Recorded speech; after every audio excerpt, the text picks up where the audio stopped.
Hello friends, सगळी कामं आवरली आणि आता आम्ही तयार होत होतो कारण आम्हाला जायचं होतं हॉस्पिटलमध्ये. म्हणजे तसं काही सिरियस कारण नव्हतं, पण स्नेहा आणि साईच्या रूटीन चेकअपसाठी आम्हाला जायचं होतं. स्नेहा आणि साईची जी होमिओपॅथीची ट्रीटमेंट चालू आहे त्याचे डॉक्टर महिन्यातून एकदा येतात आणि मग त्यांना भेटायला आम्ही निघालो होतो. मग सगळी तयारी केली आणि मग आम्ही निघालो. आवरून झाल्यावरचा हा माझा फायनल लूक आणि त्यानंतर तयार झालेला हा साई आणि त्यानंतर ही तयार झालेली स्नेहा. स्नेहा कधीच कॅमेऱ्यात यायला तयार नसते. मला तिला असं जबरदस्तीने ओढून कॅमेऱ्यासमोर उभं करायला लागतं.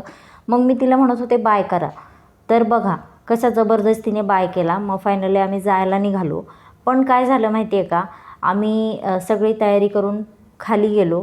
पप्पा येणार होते आम्हाला ऑफिसमधून घ्यायला. पप्पा म्हणजे पोरांचे पप्पा. तर त्यांनी काय केलं, येताना 4 व्हीलर आणायच्याऐवजी 2 व्हीलर आणली. मग आता एवढे जण 2 व्हीलरवर कसे जाणार. मग त्यांनी सांगितलं की मी तुला आणि साईला हॉस्पिटलमध्ये सोडतो आणि स्नेहाला घ्यायला परत घरी येतो. पण हॉस्पिटलमध्ये गेल्यावर डॉक्टर म्हणाले की तिला नाही आणलं तरी चालेल, त्याच गोळ्या रिपीट करायच्या आहेत, तेव्हा मी त्या परत देतो.